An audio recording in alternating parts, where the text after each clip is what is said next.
this is Miss B, Finance One-on-One. I am so excited to be back to do finance, and I can tell you guys, the title of this video is called Where Did My Money Go? Why am I talking about where did my money go? How many times have you looked into your money you brought home and then you're like, oh my God, what happened to all the money I brought home last month? It happened to the best of us, even to me personally. So the reason why I'm doing this, because I realized a few months ago when I started being financially aware that it wasn't the big money that counts. It wasn't how much I make.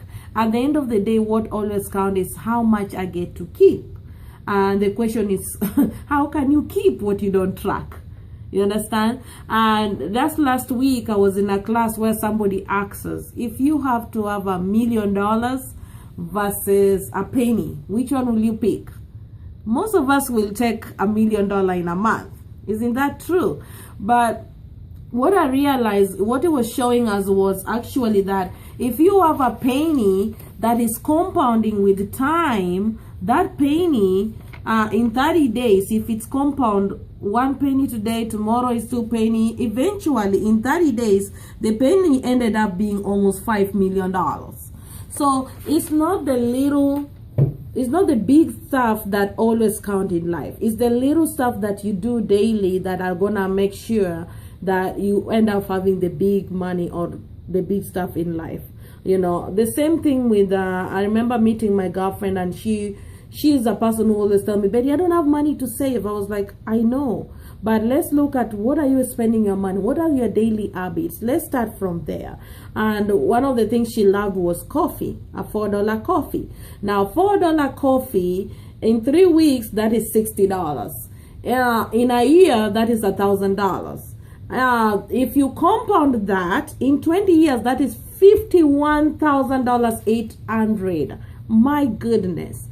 I told her, look, you can either choose your $4 or you can choose $51,000 in 20 years from now. Which one is better for you? These things compound, and I'm talking about 8% interest rate. Okay, so this is not the big money that you need to worry about, but the little money we spend daily. So how do you begin to be consciously aware of the small money? One thing I believe, if it is not tracked, it will not be monitored. If it is not monitored, it is gone. So you have to start by tracking your daily expenditure. For me personally, one of the things I do, as you can see, is having my daily expenditure monitor. And it is not a hard thing to do. There is a very simple thing to do. Yes, it's very hard to keep track. But what this enables you is it brings into your conscious your wrong habit or the right habits. For example, the moment you start realizing, oh my God, I just spent $4 every day, which is $60 in 3 weeks, then it becomes into your conscious. You are able now to make changes for your future. Like I say, begin easy.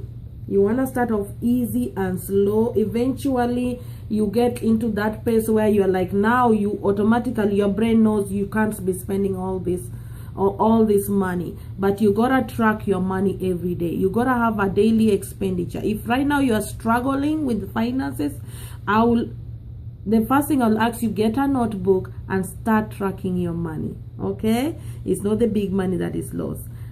This is Miss B, Finance One-on-One. I'm gonna upload your daily expenditure sheet. Make sure it's as detailed as possible. This is my sample, but you can use your note and pen and paper and track your daily expenditure. Okay, thank you, and see you at the top. I'll be back soon again.